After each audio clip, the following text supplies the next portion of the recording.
après la chirurgie, et c'est là en fait le plus important, le chirurgien est le garant de la bonne gestion des complications.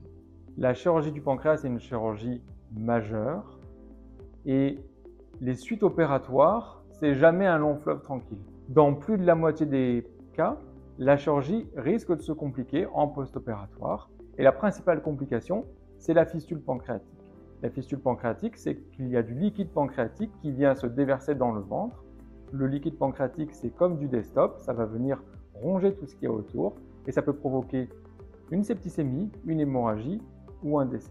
Dans certains cas, pour s'affranchir de ces complications et de ce risque de complications trop important, on peut être amené à enlever tout le pancréas. Dans ce cas très particulier, à l'Institut Paoli-Calmette, on propose depuis maintenant 2 ans un essai thérapeutique qui consiste à venir faire une autogreffe de cellules pancréatiques pour diminuer le risque de complications post-opératoires à court terme et améliorer la qualité de vie à long terme. Le rôle du chirurgien, c'est encore une fois de guider le patient et sa famille au travers de ces événements qui peuvent parfois être très éprouvants.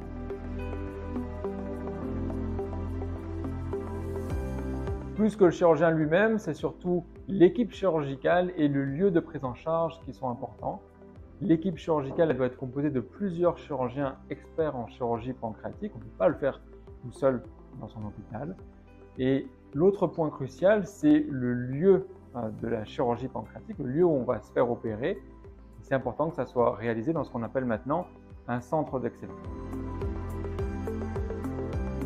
Le centre d'excellence, c'est quoi? C'est un centre qui va réunir plusieurs qualités. La première, bien sûr, c'est celle de l'équipe chirurgicale, l'expertise de l'équipe chirurgicale.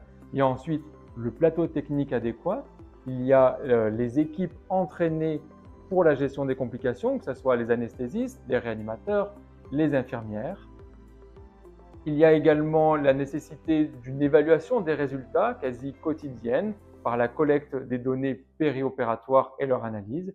Et puis enfin, il y a un engagement pour la recherche chirurgicale, clinique et l'innovation.